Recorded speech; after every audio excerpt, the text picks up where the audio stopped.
I'd like to call the April 23rd, 2025 meeting of the Ogden Board to order. Please stand for the Pledge of Allegiance. I pledge allegiance to the flag of the United States of America and to the republic for which it stands, one nation, under God, indivisible, with liberty and justice for all. I'd ask that you remain standing for a moment of silent reflection and prayer for our military servicemen and women serving around the world, as well as for our first responders.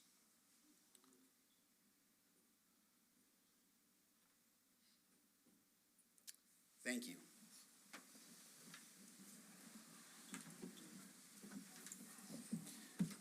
Thank you all for being in attendance tonight. We've got a couple of really awesome things to do to kickstart our meeting. So I'd like to invite, it says Officer Ryan Sherman, but I'd like to invite Investigator Sherman to the front here. And we're going to go ahead and we're going to swear him in as the investigator for Ogden PD.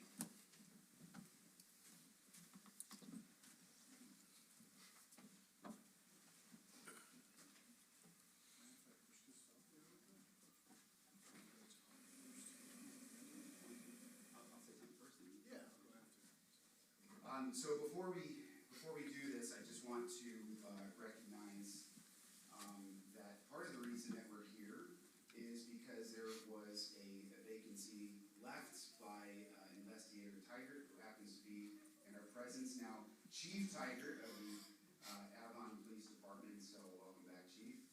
And I just want to say that this is one of those positions that is absolutely crucial to a small department like this. And I really can't think of somebody who has dedicated their time more to the work that's involved and really the mentality of being somebody who really wants to put the town first than Officer Sherman. So from my perspective, from the board's perspective, we're just so grateful that we have people in this department that are ready to step up and take on roles like this. And that goes to a lot of credit to the various chiefs we've had over the years, and certainly to our chief now here. I do actually want to take a second and also recognize former Chief Norquist is here. Chief, thank you for being here. Thank you for all of your years of service as well. I would say that a lot of us here aren't here if it weren't for your leadership as well. So thank you for the years of leadership and service. So with that, Chief, anything? Sure, yeah. I just want to thank everybody for coming tonight. Members of the department that are here on their own time. Most importantly, Investigator Sherman's family. Tonight's a lot to be proud of on Ryan's behalf. My relationship with Ryan's a little unique. We went to high school together, and we actually went to the police academy together. Ryan's a little bit older, and we went our different ways after he graduated high school, and we showed up in the academy the same day together. And to summarize Ryan's career, you don't end up in this position in our department by luck or by seniority. You have to work to get here because that position within our agency is the go-to for pretty much everything. Unless you're one of our clerks or maybe animal control, these are the people that hold the department together because they're the experts in everything.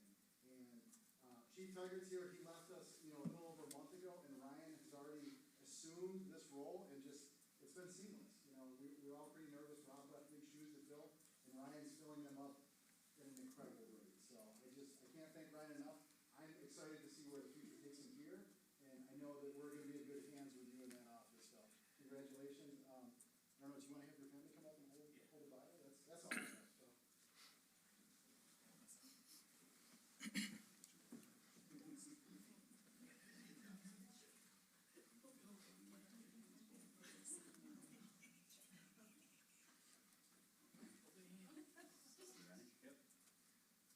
I, Ryan Sherman, I, Ryan Sherman, do solemnly swear do solemnly swear that I will uphold the Constitution of the United States that I will uphold the Constitution of the United States and the Constitution of the State of New York, the Constitution of the State of New York, and that I will faithfully discharge and I will faithfully discharge the position the position of Ogden's Uniformed Investigator of Ogden's Uniform Investigator to the best of my abilities. to the best of my ability. So help me God. So help me God. Congratulations.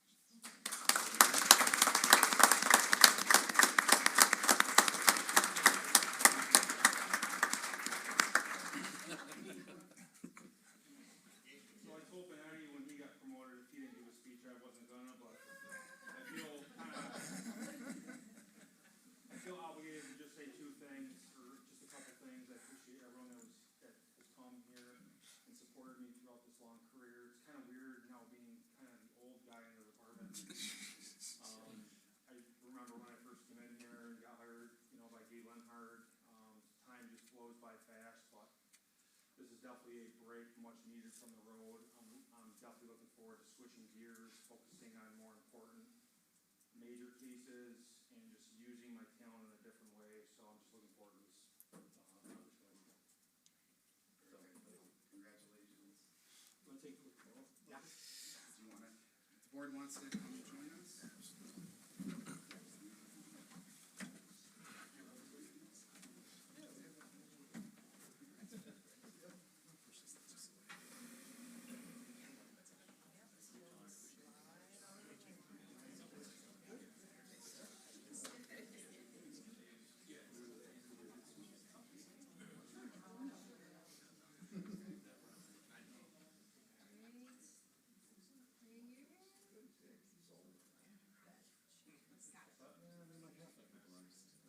You wanna have everybody in uniform wanna come up? We always do it. Yeah.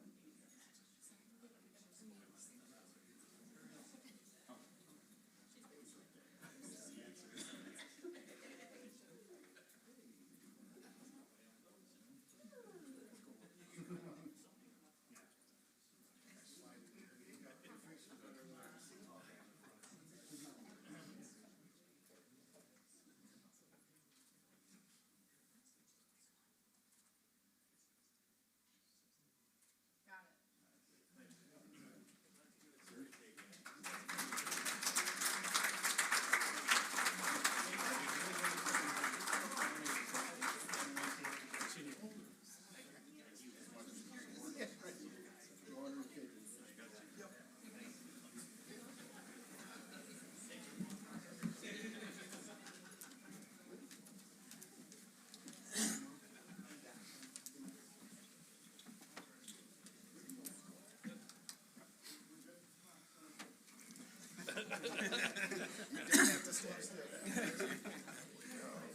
They're all gonna do privilege of the floor.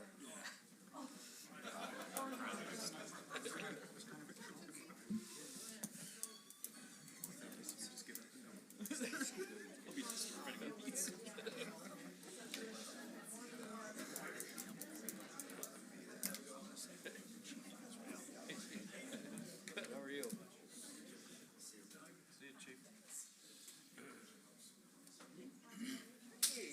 shake?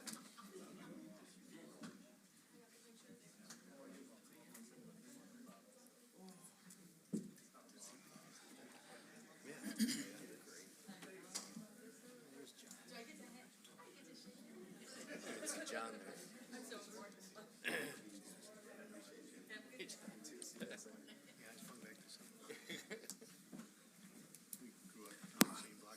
Fun to see people we haven't seen in a while as well. It's Thank good to you see for allowing us to do that. So next we have our quarterly update Q1 from Chief Geffert here from Gates Volunteer Ambulance Service. Chief? Good evening, everybody, how are you? Very well, thank you. To get started here, I'll do the calls for the municipalities. Town of Ogden, we did 307 calls in the first quarter, Carmel 34, Spencer Port Village 121, Gates 2,192, and then they added into our mutual aid responses as well, 682 that we actually responded to, and total for first quarter is 2,874. We're almost 600 calls over where we were last year at this point in time. It's insane, actually. Total amount billed out for the first quarter is 1,786,000. Collected is 756,000. Again, though, the amount billed out is almost 800,000 billed out, which adds up to those additional call counts that we have. So, total credits given for Ogden, Parma, Spencer, and those include our credits that we give them as well as any write-offs that we might have, is 17,526, and then for Gates would be 41,000. So again, total calls for the quarter is 2,874. Drop calls 144.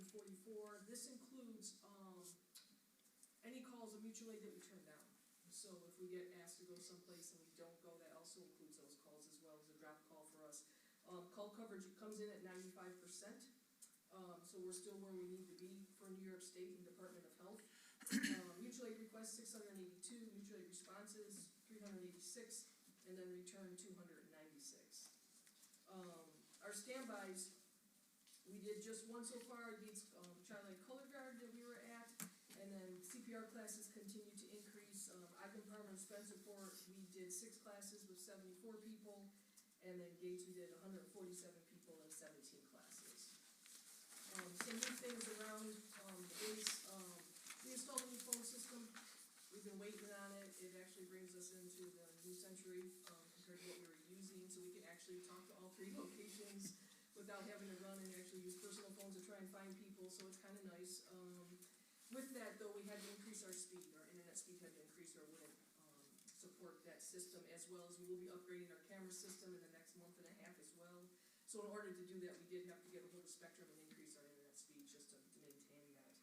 We finally have our bariatric ambulance up and running. It's been used across the county multiple times. It does have the newest and greatest equipment on it.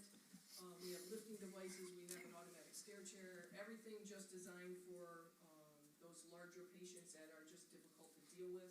But what this is really nice is because we have designated as a specialty ambulance, we can now bill for that. So it actually helps us recoup some of our money on this.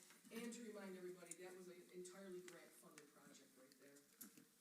We haven't got it in-house, it's at John Deere, I think we're picking it up this week, but we did get our new John Deere Gator as well, it's a UTV, completely enclosed, along with a patient compartment in the back of it, and it'll allow us for 4 seasons worth of use. It has wheels as well as tracks, and the nice thing about this is that we realized, we've always had a Gator, for patients and such, but this one with the tracks, when Buffalo had their big snowstorm, they asked for us to come and help, and we could not, because our Gator would not go through the snow. And so we were able to get a grant and to get this Gator.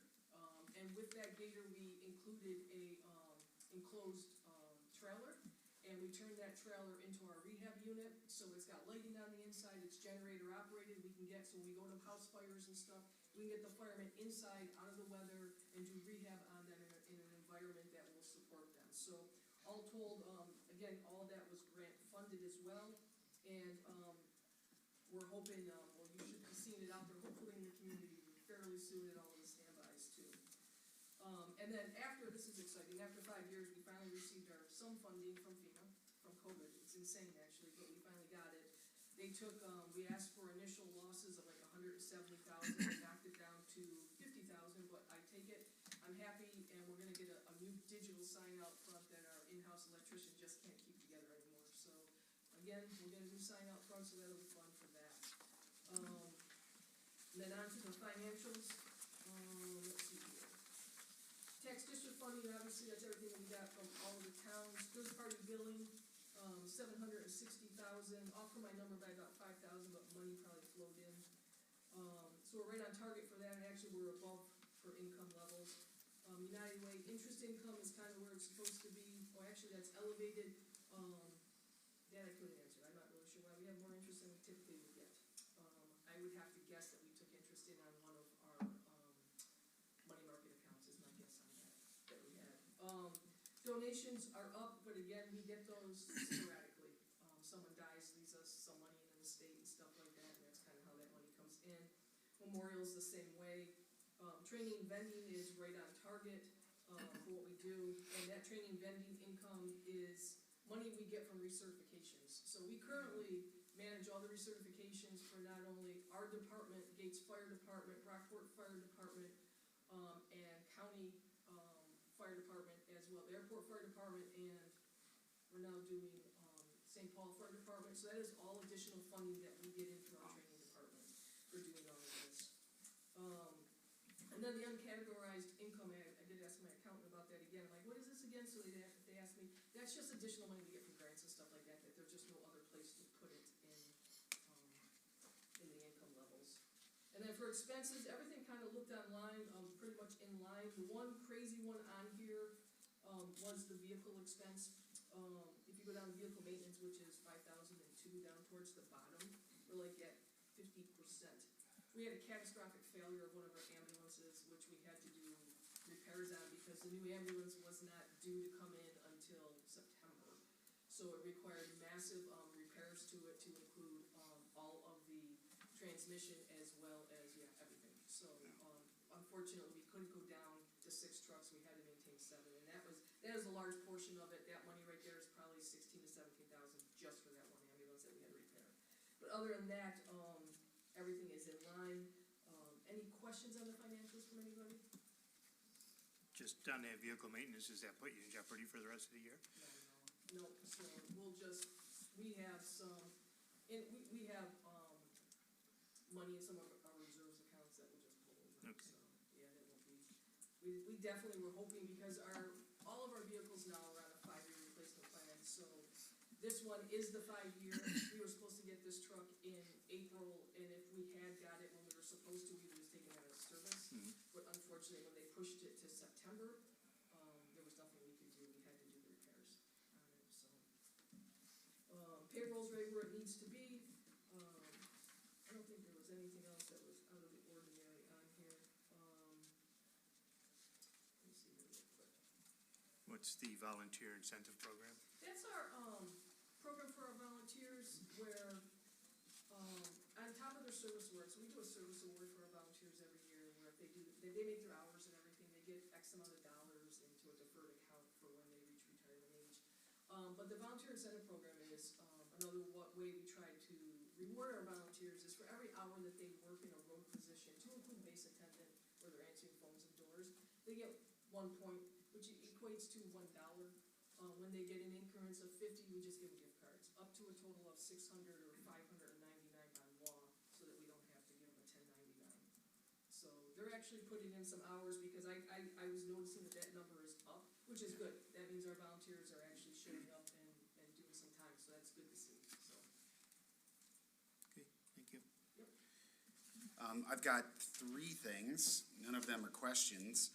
The first one, just please thank Deputy Chief DeSalvo for his updates that he sends out on hospital levels. And, the last couple of months have been crazy, so I appreciate that. I definitely pass that information along. And thank you also for joining us in the letter to CSX. Appreciate that. And maybe this one is a question, but I know you already know this, but, this board, through proxy to me, voted unanimously to make sure that the governor knew that in this budget, we're hoping that they, designate Right? ambulance services as essential in New York State, which seems kind of, Phenomenal. have you heard I have not heard anything? yet. To be quite honest. My group meets once a month. The last meeting we had 2 weeks ago, they had not heard anything at all, so. Yeah, it's frustrating. We asked for that, and then we obviously asked for a change to the way that they ask us to fund district-wide. We actually, I don't mean it this way, but they penalize us, Oh, no, I agree, which, again, it's I agree. government. Something it's needs to fun. change with it, so. Yeah, so I hope you know, and I hope you Oh, feel yeah, that. Absolutely, we appreciate your support, 100%, so. Very good. Anybody else? All Okay, set. All right. Thank you, Chief. Thank you. Enjoy the rest of your night. Couple months, All right, take care. Okay, let me get this back up here. Okay, from there, we've got Resolution 137, which is approval of the minutes from April 9th. So moved. Second. Moved by Councilman Tom, seconded by Councilman Gerbino. Any discussion on this? All those in favor signify by saying aye. Aye. Any opposed? Item carries. Next, we have privilege of the floor. So this is an opportunity for residents to come and address the board with any topics, areas that they would like to address. As I always say at every meeting, this is not necessarily a Q&A. It's not necessarily a time to receive a response from the board. It's really your time to come and address the board. There's a wide variety of ways to reach out and have that dialogue, but this is really geared towards you addressing the board. So is there anybody that wishes to address the board at this time? Come forward, state your name and address, and we'll go from there.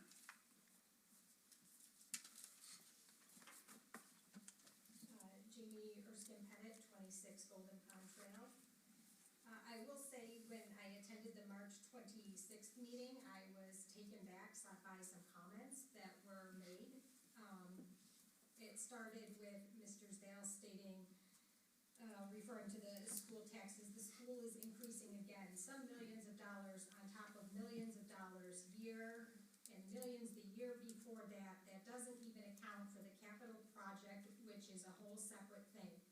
mean, really, what is this going towards? And Mr. Baker responded, yeah, it's ridiculous. They are soaking the taxpayers for what? Then Mr. Zale went on to ask how the police chief, wanted to ask the police chief how often they are answering calls at the school, because if that is how the police are spending their time, then they should increase their budget to be paying more to the town. I feel like this criticized the school's budget and its relationship with the town. I understand the importance of fiscal responsibility, but I believe the tone and content of these remarks were unprofessional and counterproductive to fostering a partnership between the town board and the school district. Undermining the school district, the comments question the school district's budget increases and insinuating that they are soaking the taxpayers, quote, diminish the hard work and dedication of the educators and administrators who strive to provide quality education. Public schools are vital to the success and well-being of our community, and such remarks risk eroding public trust and support for the district. Criticizing police support for schools, the suggestion that the school district should pay more to the town because the police responds to school-related calls overlooks the shared responsibility of ensuring community safety. Schools are a cornerstone of the community, and the presence of law enforcement is a critical part of maintaining a safe learning environment for our children. Framing this as a burden on the town sends the wrong message about the value we place on education and safety. Professionalism and collaboration. As elected officials, the town board has a duty to model professionalism and foster collaboration between government entities. The town board and the district share a common goal of serving the community, and open, respectful dialogue is essential to achieving that goal. Dismissing or disparaging the work of the school district undermines the spirit of that partnership that is so critical to addressing shared challenges. I urge the town board to reflect on the importance of supporting the school district and to consider how comments like these may impact public perception and the ability to work together effectively. As a united approach to addressing community needs, including education and public safety, will always yield better results than diverse rhetoric. My second is actually directed at you, Mr. Zale, because you had posted this on your government Facebook page. But there was a comment regarding the expenditure of taxpayer money on the fuel station and the bridge deficit. This was in response to the post that you had posted when we did not get the funding as stated. My statement was, too bad the town board and Mike Zale, Ogden Town Supervisor, decided to spend $875,843, which was corrected from $8,000 of taxpayer money on a fuel station. That would have taken a huge chunk out of the deficit for the bridge. Your response: for starters, you are intentionally misleading the public by using numbers that you know to be factually inaccurate. Second, for someone that is running for office, it's probably a good idea that you understand that elected positions are not given supreme power over everything, especially when understanding legal statutes of private ownership. I'm relatively concerned that a person who wants to be in a position of power within the community can resort to knowingly mislead residents with these statements. In reference to your inaccurate numbers, I did correct it. I had originally accidentally put in the amount that was proposed. But that has since been corrected. My intent was not to mislead anybody, but to ensure that residents are aware of how their tax dollars are being allocated. Supreme power statement: I am unclear about your reference to supreme powers. My comment did not address or imply anything about the extent of power held by government officials. Misleading residents. Transparency and honesty are critical, especially for those in or seeking public office. If there is a specific aspect of my statement that you believe misleads residents, I would appreciate your elaboration so I can address it correctly. Transparency and mutual understanding are essential in public discussions, especially when they pertain to the matter of public interest.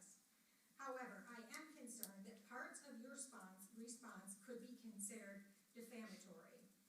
Defamatory in nature, you stated that I was intentionally misleading the public and implied that I lacked the character or integrity to serve in public office. These statements suggest dishonesty and unfitness for leadership, which could harm my reputation and expose me to public ridicule and loss of professional opportunities. These were published and communicated. These statements were publicly put on a town supervisor public government page on the Facebook platform, where they are accessible to a broad audience, including community members, colleagues, and potential voters. Harmful impacts. Such statements could damage my reputation in the community, potentially discouraging residents from supporting me and undermining my ability to effectively engage with the public on important issues. I firmly believe in open dialogue and the right to express opinions, but it's crucial that those expressions are fair, truthful, and free from personal attacks that could unjustly harm someone's reputation. I respectfully ask that you clarify or substantiate the claims that you made. If there was a misunderstanding, I welcome the opportunity to resolve it collectively. I trust we can both agree on the importance of fostering respectful and factual disclosure for the benefit of the community. I strongly believe in the importance of open communication between elected officials and the community. I hope that we can clarify this matter for the benefit of our residents and foster a better understanding of the decisions affecting our town. Thank you. Is there anybody else that wishes to address the board at this time? Yes, sir.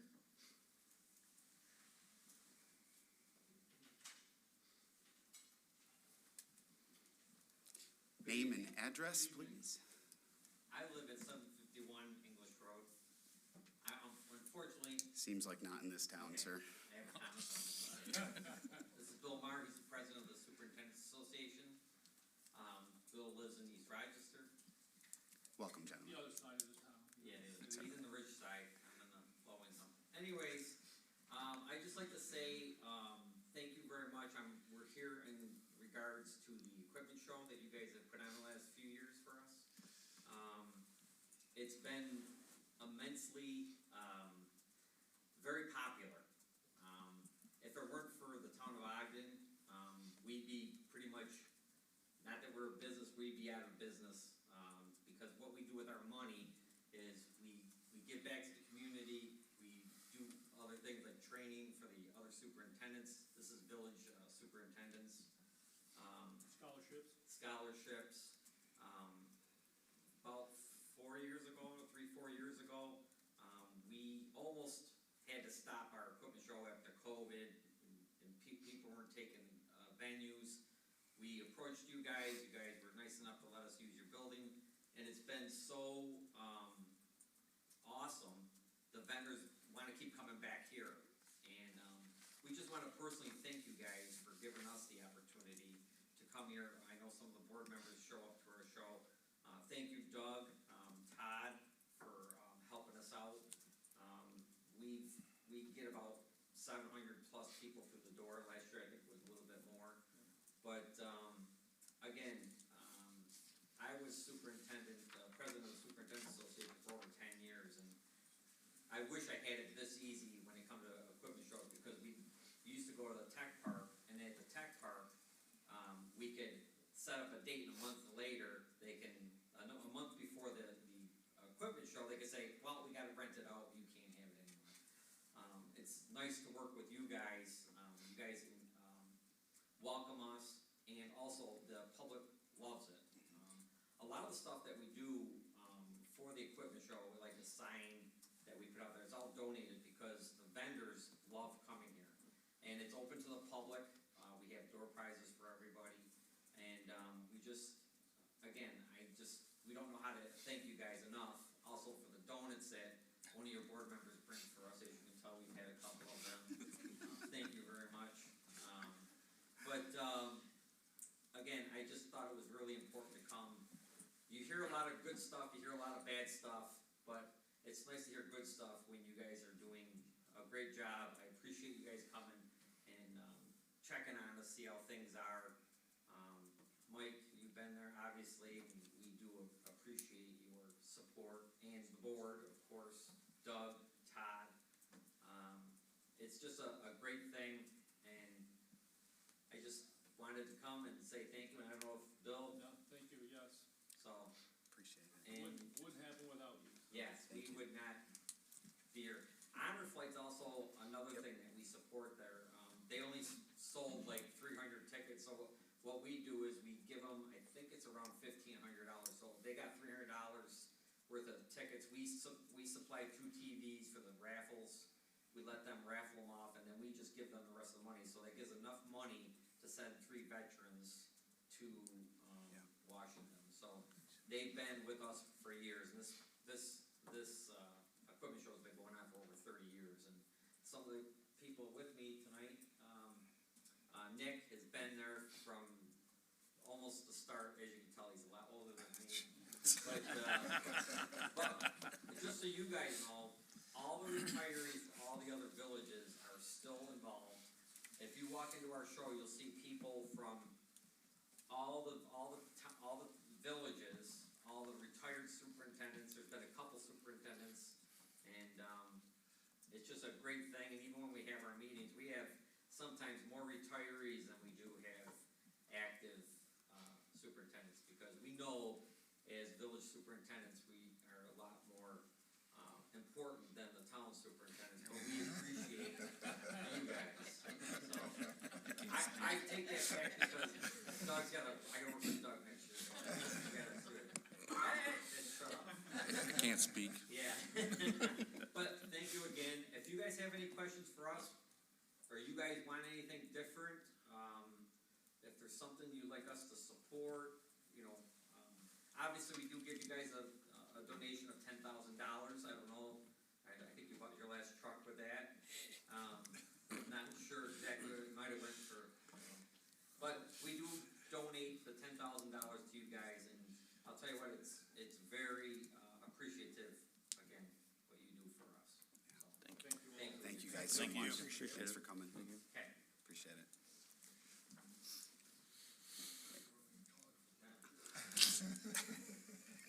Is there anyone else that wishes to address the board at this time?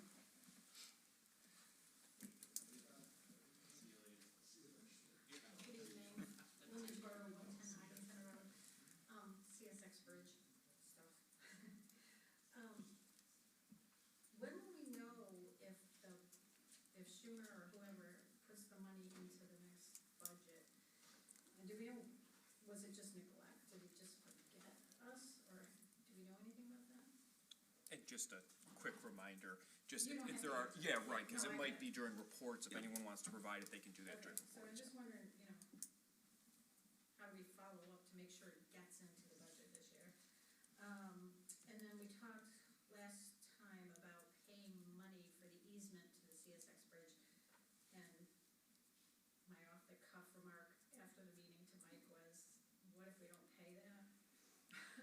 I mean, we're not using we can't use the bridge, so why should we be paying for the easement? Just something maybe legally we can try to not pay, even if it's only $100 or $200 or whatever.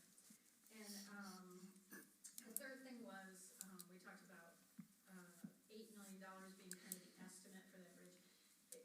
Is there a way to get a better, more refined estimate so that we're not shooting for 8 million when it's maybe 10 or maybe it's 4? I don't know. So those are just my comments on the bridge, because we want the bridge back. So, Yes. Thank you. Thanks, Linda. Is there anyone else that wishes to address the board at this time? Yes, sir? Except for you.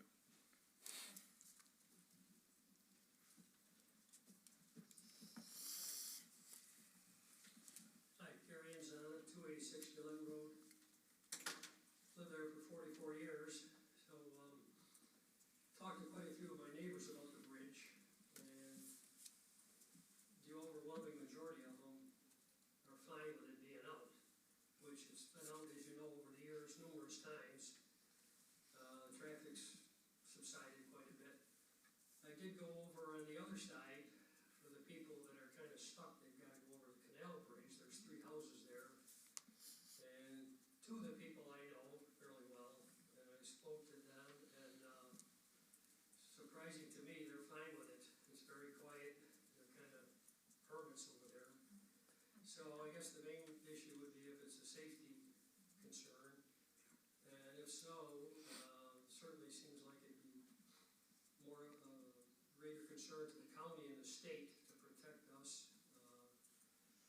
Our budget is quite minimal compared to the cost of replacing that bridge, so it would be quite a hit for the Ogden residents, the overwhelming majority of whom would not use that bridge anyway, so it would be quite a burden for the town taxpayers, so. I think as this lady mentioned, you know, going to the state and the county is the direction the town should go in. Coincidentally, I wanted to compliment you and the town board and the past town boards for all the time I've been here, because I've always felt that the town was a good steward of our money. By and large, with some exceptions, I think the town has done a terrific job to keep our taxes in line, and they spend the money wisely. I did look up some of my past tax bills for the town and for the school district. What I found was in 2015, the town taxes, or I should say the school taxes were 6 3/4 times what the town tax was. And in 2020, it went up to 7 1/4% of what the town tax is.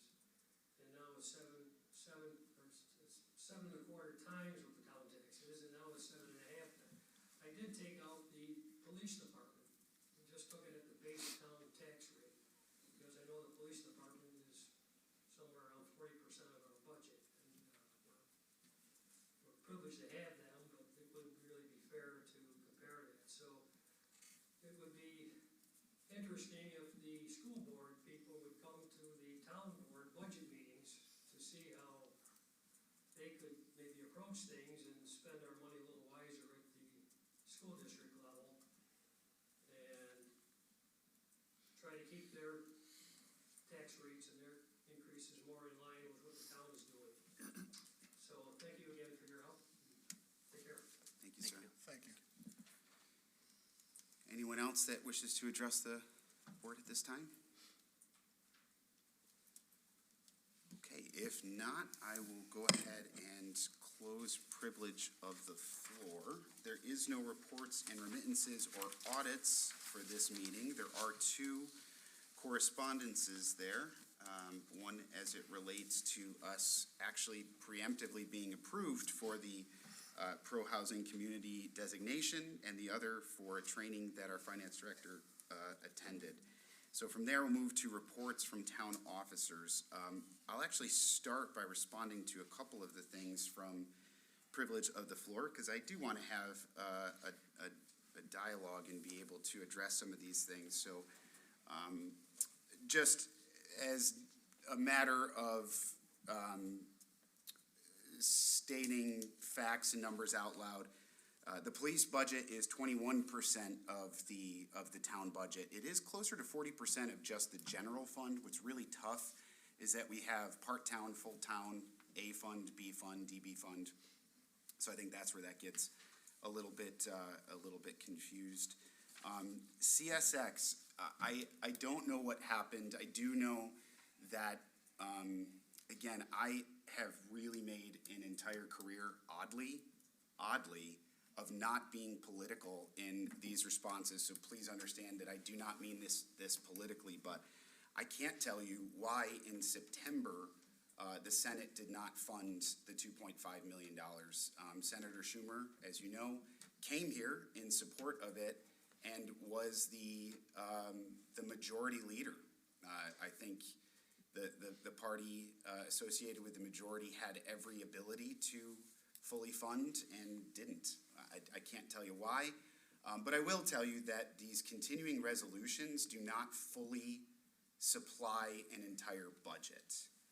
Continuing resolutions do leave out certain elements of community funding, and so what's hard about that is that if the federal government just passes continuing resolutions, it doesn't account for the full amount of what could go into those community funds.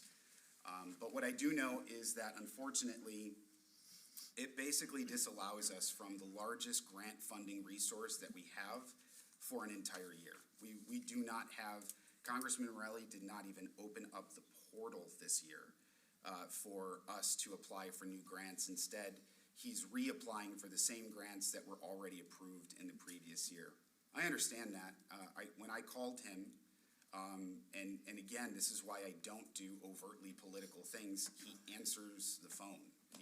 Not his aide, not somebody else. He literally answers my phone call and just stated as much. You know, these people got their grant funds awarded but not funded last year, so he just wants to reapply for the same ones.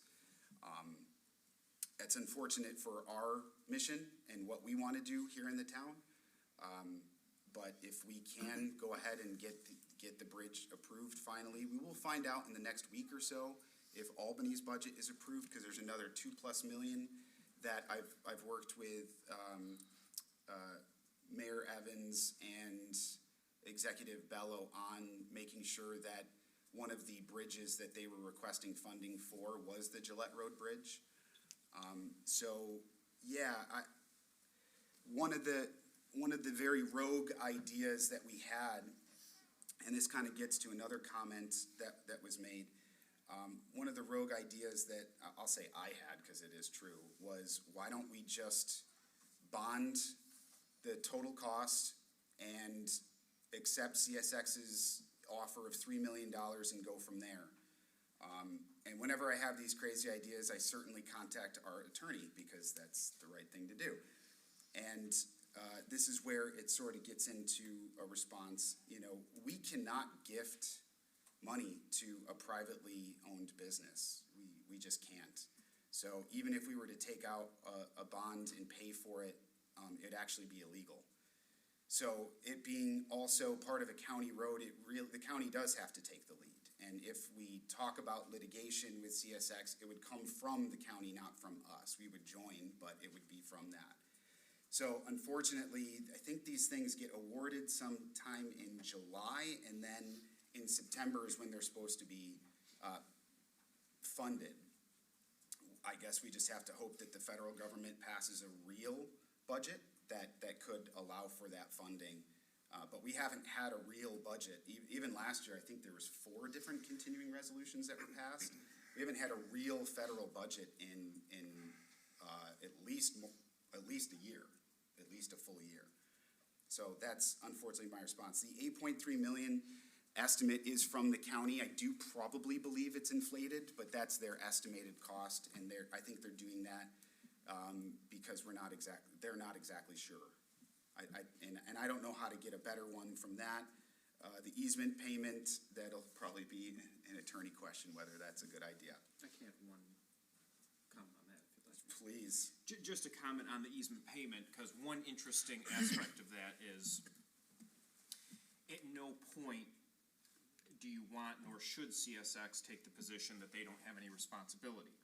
If there is a payment going to them and they're accepting it, that's just evidence that they cannot take that position. So that's just the other side of that, where it actually, in a way, can be seen as a positive in that respect. Which we pointed out in our joint letter from first responders. We've been waiting to send it out, honestly, because every day there's a new something about the budget, and I just want to make sure our letter is factually accurate, especially if they do fund at least the $2-point-something million that we had requested. So I want to be respectful of that. I don't claim to know verbatim what is or isn't said. You know, I obviously am on every volunteer board for the school district. We obviously have a tremendous relationship with them. I'm on the budget advisory group. I've been on the capital projects forum. We meet with the school superintendent. I know every single one of the administrators. I've worked with most of them, either as a board member, educator myself, et cetera, et cetera. There is no lack of professional dialogue or collaboration with the school district. And I have often said directly to the school district that there is a disproportionate imbalance in the way that things are budgeted. I talk to the finance director all the time. There's nothing that is said that I personally wouldn't say in front of and have said in front. Regarding any post online, first of all, I appreciate that the speaker said that there is a desire for respectful and factual info. The town passed a public resolution that detailed the dollar amount. And on more than one occasion, that dollar amount has been misrepresented. So a post that says a certain dollar value when the speaker has been given that information, is factually misleading because the information has been delivered on more than one occasion in the factual amount. I'll also say that the reader did read the post and then my response. Unfortunately, what wasn't divulged is that my response wasn't to that post. My response was to the initial post before it was edited 4 times, and the information that was responded to was changed. Facebook has a way where if you look at the post, you can actually look at every single edit that was made. So clearly, it's advantageous to the person who's editing to change information that's more advantageous. The town does not have that ability to do so. When we post, it stays there. But, you know, in essence, I do find that if the suggestion is to donate money to a nonprofit, the part that is difficult is that we would be in violation of the law. So my reference to making sure that we understand that the town does not have supreme power to just do whatever it wants, that's what I mean. We all have different roles and authorities. We cannot gift any amount of money to CSX. That's just illegal. So my encouragement is to make sure that when we make statements in response to our posts, that we do fully understand what we're saying and that we're not, you know, intentionally misleading by stating numbers we know to be factually inaccurate. So that's really all. There's no personal anything there. I just want to make sure that we're not saying things in attempt to garner votes that make other people look bad. In general, I do not operate as a politician, and I think that there's a lot of work that gets done here on a daily basis. And I think it's easy to show up to a meeting or two, take something out of context, and then just pretend to know what the facts are. We've been talking about a lot of this stuff for multiple meetings, even years. We've talked about the fuel island for years and talked about the desire for that. But anytime anyone ever wants to have a conversation with me, I mean, I think the majority of you know you're welcome to come and have a conversation. Most of you have. So that's what I'll say in response to those things. Other parts of the report, we did conclude the police department's interviews for the position that was kind of vacated in the sort of trickle-down effect of now Chief Tiger leaving, Officer Sherman becoming Investigator Sherman, leaving a spot on patrol. Actually, I signed the intent letter today, and it was accepted today, so excited to be full staff there in the police department shortly. Received a letter from the state confirming that it's completed our application. The town has officially been certified for a pro-housing community. I do want to just take a second to clarify what that means. The state, I said this in detail last meeting, I believe. Thank you for the questions that I believe came in relation to that. Real quick, the state tried taking away what's called home rule. They tried to take away the authority the town has to designate certain zones. Every town said absolutely not. The governor was wise to change that from a demand and sort of a repo of duties and actually changed it into an incentive. When you apply for grants, you actually are awarded certain points for different things. You're awarded points for population, you're awarded points for income, you're appointed points for, anything, whatever the grant has. This is an initiative that allows the town to be awarded certain points for being part of this community. I recognize that parts of the language says the word affordable. The state does not dictate or explain what affordable means. And I will say, I know we got a couple developers here in the audience, and, at the end of the day, it's our ability to work with the developers that want to build a variety of housing that actually helped us qualify for this. We literally did nothing other than show the data of our various types of housing that we have supported. And we have changed some of our code, some of what we do to allow it to be a little bit more upgraded for the 21st century. For instance, you don't have to build a basement. That's one of the changes that we made. We do allow for cluster development, meaning that the lot sizes are a little bit smaller than the code. We do have, senior homes. We have, townhomes. We have a variety of different patio homes. We have a variety of different kinds of homes. And that's what kind of allowed us to be eligible. It's definitely not a Section 8 or a low, quote unquote, low income housing agenda. Although it does open up the town to some of those programs, but we've always been able to apply for some of those programs. We just never qualify. So this is a $40 million allotment that the state has designated. And the thing that we struggle with the most, and ask any developer, it's infrastructure. It is very expensive to go through some of the bedrock that we have. Am I wrong? Absolutely. I'm absolutely wrong, or I'm not? Okay, thank you. Because it's very, very, very difficult. There's reasons why we don't have infrastructure where they are, because it's just extremely expensive to do. So this gives us the ability to help out with certain infrastructure improvements, site plan developments, environmental remediation, a lot of things like that. So just wanted to clarify that as well.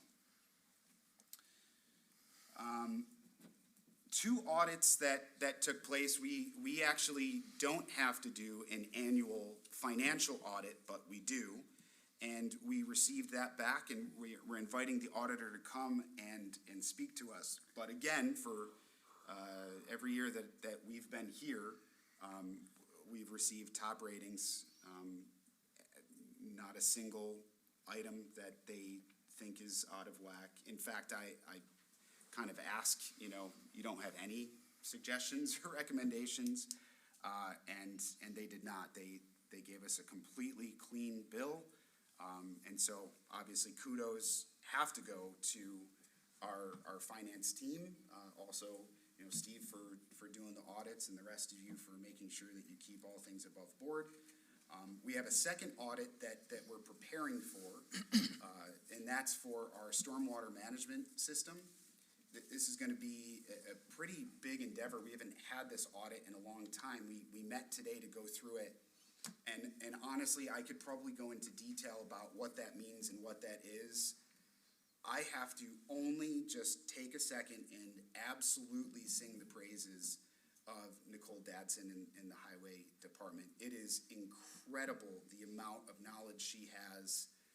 She was reluctant to basically take the lead when we do this audit, and we all sat around the table and encouraged her. We're like, we've got your back. We're going to sit there with you. It's an all-day audit. But she knows every single piece of she has taken our entire system, made it digital. In the past, just only a couple months ago, this was locked away only for the highway department to see. And, with Doug there and everything else, I don't know why we never did this, but we've made it so that, everybody has access to it, our building department, so that we have actual collaboration as it relates to stormwater and drainage issues and things of that nature. Every project is detailed, and every project has supporting documents now. It's incredible, is all I really want to say, and I want to give her and the whole team over there tremendous amount of credit. It's nerve-wracking when you've never been part of an audit like this, and so we're preparing for it best we can, but the team that's there is the right team, and so we're I can't say we're excited for an audit, but we're prepared. With the We building really are. department, too. And I welcome it. I welcome any time somebody wants to come in and give us best practices and give us ideas to make things better. I mean, same with the financial audit. Great work being done on the splash pad. That's another thing that's fascinating. All the pipes and everything in ground, we're set to pour concrete next week. That's progressing perfectly. We met today on a feasibility study as it relates to water, public water. Again, another fascinating thing. We identified 15 different areas, and we want to kind of take that a little bit further. What we found is obviously there's areas that it's just going to be way too expensive. You're talking about adding, and again, the town is not forcing anybody to take any of this. So it's really up to the people, it's really up to the water authority, it's really up to the state.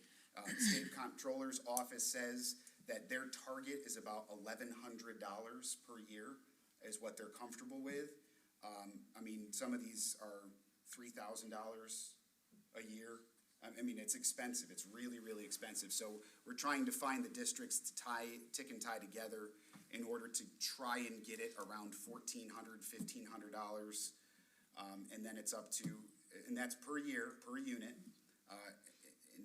And we'll see how that plays out. But, you know, once we do that, we're going to get together the residents that would be affected and ask them, you know, do you want this? Do you feel like this is going to be worth the time and money? And if so, the town will take on the bond, and that district will be added to their taxes, and that's how we'll pay it off. And no expense to the town or the town's budget, but we'll be, again, the conduit, the facilitators, and people can have access to public water when it's put in. So, like I said, a lot of work being done over the last couple weeks, and very, very, very, very proud of our team. So that's it for me. Moving on to Councilman Baker. I think the highway guys are gone, which is a shame because I brought the donuts. So, no, it was a good show. It was great to see all the participants there. I know that they really appreciate the partnership with the town, you know, and it runs smooth. It's a pretty well-oiled machine over there. Yeah. So it was a pleasure just to kind of reacquaint myself with everybody over there and provide some refreshments for them too. So it was much appreciated, but nice job. Thank you, sir. Councilman Gerbino? Nothing to report. Councilman Hinman? Nothing to report. Councilman Toms? No report. Highway Superintendent Doug Case. Thank you. Lawn repairs have been completed after the winter. Crews are out now doing our spring townwide litter sweep along the right-of-ways of all the roads throughout the town. Working on that. We also have the street sweepers out doing our spring first round. We usually do most of the town roads 3 times, but we do the state and county roads after winter once. So those are done, and we're working on our subdivision and town roads. Fuel island tanks have been delivered and placed on the pad last week. This week, the contractors are plumbing them all in. Town crews have installed the fiber and electric conduit, and we're getting that in place to provide the fiber and conduit, the fiber and electric out there. And the canopy is tentatively scheduled to be delivered on May 12th. So that's where we're at. Speaking of which, I wanted to add 2 things because I don't know if I told the board this, mostly because I think this was a little bit confirmed this week, but we were unsolicited, reached out to by BOCES 2, and they would they would like to contract with us for the fuel island. So again, we've got Gates Ambulance, the village, the fire district, obviously us, and potentially BOCES. I mean, obviously we got to put it together. And the sheriff's. And well, I had a conversation, so I already had a conversation with the sheriff. I had a conversation with the undersheriff yesterday, who confirms that they're interested. They have a lot more gas vehicles, so potential to include it with the contract with the county as well for their road patrol. So a lot of entities that have various taxing jurisdictions, and while some might say that you know doesn't directly help this or that, anytime anybody's budget can be lowered, I think it helps all residents. And I don't know, I'm not saying that it will, but if they're able to not have to use the higher cost pumps and they can use ours, then great. And we're working on that internally right now, procedure and cost and all that, putting that together. Thank you, sir. Thank you. Town Clerk, Noel Burley. We have been, receiving a lot of requests from solicitors this past week. There are still, some of them out there that do not have permission to be there. Our police department's aware, and they're looking into that. It's Frontier, and there's a roofing company. But as of this moment, we have, two companies that have, filed permits and have permission to solicit. That is Fox Pest Control. They have four out there. They're gonna be out there for 4 months. And then Renewal by Anderson, they also have. They had 4 as well, yeah. 4, and they're out there for 1 month. So they all have permits. They are required to show them anytime they're asked, and their names, do appear on our website. I was surprised to hear complaints from residents that Frontier was being Yes. very pushy. So, Tracy has copied me in on many of them, actually. Unfortunately, they email them on the weekends and at night, and we don't get them until the next morning. We can't go out there and catch them. This is actually a big problem all over Monroe County. It's not just our town. They're out there, they know the procedure. Every town has the same process that permits are needed, and they're just completely avoiding it. They've been issued tickets in multiple towns, but they continue to process, they continue to solicit. And so unfortunately, the answer is call 911. The answer is always call 911, correct. That way we can ticket them and ask them to leave our town. So, that's what we've been dealing with for the last week and a half. Sounds fun. Yep. All right, thank you. There being no other unfinished business, we'll move to new business. Madam Clerk. Resolution 138, authorizing the acceptance of a donation of $100 from the Greater Rochester Track Club for the Ogden Special Police. So moved. Second. Moved by Councilman Hinman, seconded by Councilman Gerbino. Any discussion on this? I'm gonna look into whether or not you can be given, anonymously. Sorry. Just answering your question. All those in favor signify by saying aye. Aye. Any opposed? Item carries. Next, please. Resolution 139, authorizing the Town of Ogden Police Department to dispose of property no longer needed for public use. So moved. Second. Moved by Councilman Gerbino, seconded by Councilman Toms. Any discussion? All those in favor signify by saying aye. Aye. Any opposed? Item carries. Next, please. Resolution 140, authorizing Ogden Town Supervisor Mike Sale to sign a memorandum of agreement between the Town of Ogden and the International Brotherhood Teamsters Local Union Number 118. I'll move it. Second? Moved by Councilman Baker, seconded by Councilman Hinman. Any discussion? All those in favor signify by saying aye. Aye. Any opposed? Item carries. Next, please. Resolution 141, authorizing Ogden Town Supervisor Mike Sale to sign an engagement letter between the Town of Ogden and Bond, Schunick, and King PLLC to provide special counsel services. So moved. Second? Moved by Councilman Tom, seconded by Councilman Hinman. Any discussion? All those in favor signify by saying aye. Aye. Any opposed? Item carries. Next, please. Resolution 142, approval to add the new title of Senior Payroll Clerk to the Town of Ogden's 2025 full-time and part-time wage schedule effective April 20th, 2025, with hourly wages to be paid on a bi-weekly basis. So moved. Second. Moved by Councilman Tom, seconded by Councilman Gerbino. Any discussion? All those in favor signify by saying aye. Aye. Any opposed? Item carries. Next, please. Resolution 143, authorizing the promoting of Jacqueline McMichael to the full-time competitive position of Senior Payroll Clerk in the Town of Ogden Finance Department. So moved. Second. Moved by Councilman Hinman, seconded by Councilman Toms. Any discussion? All those in favor signify by saying aye. Aye. Any opposed? Item carries. Next, please. Resolution 144, authorizing the Town of Ogden to adopt the Pro Housing Communities Pledge and to take necessary steps to support So moved. Second. Moved by Councilman Baker, seconded by Councilman Toms. Any discussion? All those in favor signify by saying aye. Aye. Any opposed? Item carries. I'd like to make a motion that we move that we adjourn and move to work session. So moved. Moved by Councilman, well, I'll say it this. Moved by Councilman Hinman, seconded by Councilman Toms. All those in favor? Aye. Any opposed? Okay, we are adjourned to a work session. Work sessions are still public sessions.